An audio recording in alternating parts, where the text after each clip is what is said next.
Welcome to the Bill Kelly Podcast, critical discussions in critical times. Here's your host, Bill Kelly.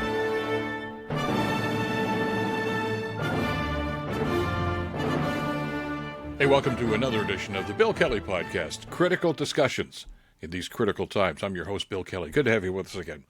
Well, are the reviews in? How are Canadians feeling about the Carney budget that was introduced just a few days ago? Mixed reaction. I'm just trying to get a consensus here from some of the polling that I've seen over the last couple of days. And it seems as if, well, I guess the good news is the majority of Canadians seem to be on side with the budget and with the government's direction about long-term investments, about capital investments, about building things, getting the mining going in Northern Ontario and the port in Churchill and a number of other facilities, as the Prime Minister has been announcing over the last little while. I think we all see the benefit of that. The concern, though, that most Canadians are expressing right now, which I think is reflective in the mood that we've heard over the last couple of days, is what about here and now? What about something for us now? As a matter of fact, I found it interesting. One of the comments from, and these are just average citizens, these aren't the politicians commenting on this, saying, well, we were kind of hoping there was going to be a personal income tax cut. There was. But the problem here is that it's buried in that 500-odd page book. It was actually announced a couple of weeks before the budget was released, and it got a little bit of press then. But again, it kind of goes back. There are two elements, I guess, that we've talked about on the podcast before. First of all, the media doesn't really seem to want to grapple that. They're looking for something that's going to be a little more salacious, I guess, to sell the story and the headline. So they didn't talk much about a personal income tax cut, although it was there, and further help, of course, for the lowest income Canadians. But it also goes, I think, to something else that we touched on a couple of weeks ago that is really absolutely necessary here, and that's, the message from the government. I'm on side, for the most part, with an awful lot of what Mark Carney is doing here. I like the direction that he's taking. I like the attitude. I like the style in which he's moving ahead here. He's not the bombastic, fly-off-the-handle sort of leader. He's thoughtful. He's strategic, and this is the sort of thing we like. But you've got to be able to sell the message to the Canadian public. I don't mean, I'm not talking about spinning the message. I mean, get the good news out there. Let people know, here's what's in it for you. And there were some good things in there, too. And I think it's a shortcoming of the administration. And I say this as we did before on the podcast. It's relatively new government. It's, they've only been in office for 6-7 months now. So, they're maybe still trying to find their way. But they've got to do something about communications and getting their message out there so the Canadians can actually understand. We've tried on this podcast to sift through an awful lot of the rhetoric and the politics that are going on right now, but that's really something that the government needs to pay a lot more attention to. Some governments do it quite well, provincial, federal governments. This one has a lot to learn yet to try to get that message out there, to try to basically sell the whole thing to Canadians and say, here's why this is such a good idea. Which, by the way, goes back to something that I've mentioned, I think, a number of times, and it maybe kind of goes back to my days as a politician, although that was just at the municipal level, but, very important level of government nonetheless, is when you're coming up with a decision, whether it's a cabinet decision, whether it's a caucus decision, whether it's a policy that we're going to move forward on. So your team meets, or your politicians or your caucus meet, and they say, okay, this is the way we're going to go. Somebody in that room has to say, okay, listen, before we all leave, let's talk about this now. How is this going to be received? What questions are people going to have? And answer those questions so that when you open those doors and say, here we are, here's what we're going to do for you, you're ready and you've got the answers that people need. And because in the absence of answers comes speculation. And that's really just an opportunity for opposition parties, for instance, in the case of the federal government, to jump all over stuff. And you've got to be prepared for these sorts of things. Don't assume that everybody is going to be up to speed on this. We're busy people in Canada. We've got other things to do. And, we want to be informed. I'm getting that sense very much so from you, our viewers on the podcast. But at the same time, the government's got to be forthcoming with that information. And that doesn't always happen to the degree that it should. There is one poll that I did want to focus on for a couple of minutes, though. One that I like a lot. I mean, we talk about polling and that you can't necessarily take the results of the polling to the bank, but they are a snapshot of how people are feeling at any given time. And that's an important read to take, I think, right now, because we're in a very precarious time politically and economically with what's going on in the world. So I was looking at the results of the Nanos poll. Nick Nanos has been doing the polling stuff for a long, long time, a very respected pollster right across the country. And in his latest polling, he indicates that Canadians' concerns about U.S. President Donald Trump and the state of relations between Canada and the United States are back on the radar again. Now, that was a big thing, of course, during the election campaign back in the springtime. And it's something that Mark Carney talked an awful lot about. Poilievre, not so much, because that's clearly not something he'd be good at. But at one point, it was up around 40% of the people who were very concerned that Canada-U.S. relations was their top priority. Now, it's dropped considerably since then. As a matter of fact, last month, it was only down around 8% of the population that was being polled. Well, that number has jumped from 8% up to 18, almost 18% now, in the space of 1 month, which tells us that we are concerned about Canada-U.S. relations. And yes, very close right behind is the economy and affordability. But we're getting it now. We've connected those two dots and realized that, listen, yes, the economy is so important. Yes, affordability is that's our livelihood, how we're going to get by on a daily and weekly basis, how we're going to feed our families, et cetera, et cetera. But it is very much tied to Canada-U.S. relations. And, you can't be concerned with one without concern about the other. So when you got a guy like Trump who's spouting off again about tariffs and about the relationships between the two countries economically, it's going to have an impact. We understand that now because some of the crap that he's dumped on us over the last 7 or 8 months has had an impact on jobs. Some people have lost their jobs as a result of this.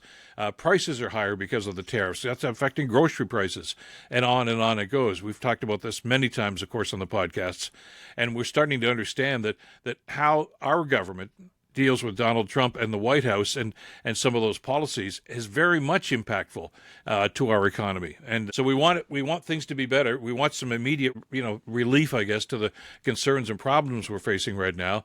But at the same time, we understand the problem is the guy in the White House right now. So we're very concerned about exactly how our government's going to handle this and what Mark Carney's going to be doing. And that goes back to the budget, of course. Did the budget cover those bases? Well, yes, it did. They did talk about, extending Canada's relationship with other parts of the world and developing stronger trade relationships. In other words, lessening our dependence on the United States economy. And that's a good thing. And I think the overwhelming majority of Canadians agree with that. What we want to see, though, are some more immediate results. And this is something that it's human nature, really. Okay, when you're facing hard times or living through hard times, you want to see some immediate relief. And I think in our heart of hearts, we understand, the government's doing the right thing here by talking to other Asia and to the European Union and other places like this and establishing those deals. But what about today? When I go to the grocery store this weekend, what about the price of beef? What about the cost of eggs? And on it goes. And they're looking for some answers to that. And I think the government gets that. But, the Prime Minister told us this, and we've talked about this on the podcast so many different times. It's difficult as it is. The message then, as it is now, is we're going to have to show some patience here because you can't change things overnight. There's been some bad decisions, economically and otherwise, by our governments over the last number of years. Not just the previous government, but even beyond that. And to turn the ship around is going to take some time and some effort. So this is one of the things I think that people really want to see some immediate results in. But the results, of course, are going to depend very much on the relationship between Canada and the United States. The economy is such a key part to this whole thing. We want to get some good news on this. And we get frustrated. What about now? What are you going to do about this now? It's very difficult sometimes for governments to try to articulate exactly where these capital projects are going to go and how much of an impact it's going to have. Here in southern Ontario, for instance, I was born and raised in Hamilton, Ontario. Steel always has been and hopefully always will be a major part of the economy. There are other things, of course, because manufacturing has changed dramatically over the last 30, 40 years. But steel is still going to be important.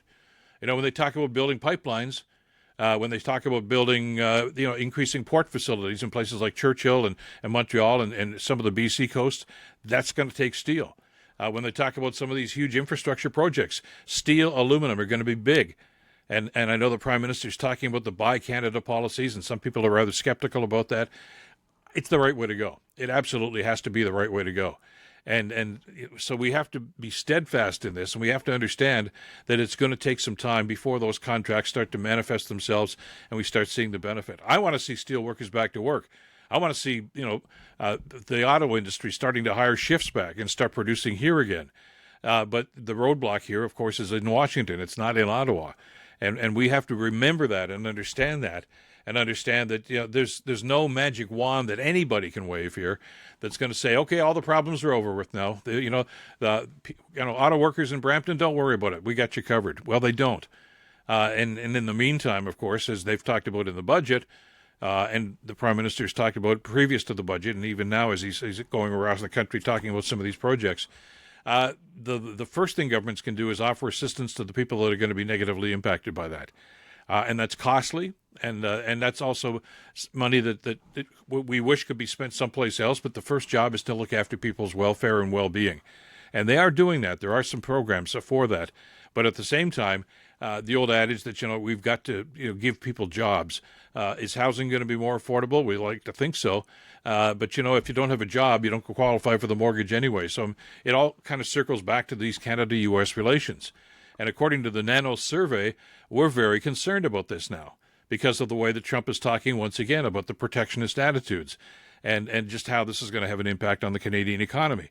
So with all of that in mind, we ask ourselves, is the government going in the right direction? And I think the consensus here is yes, but where are the side benefits along the way? And this is something I think the government, again, goes back to the public relations aspect of this and the communications aspect of this.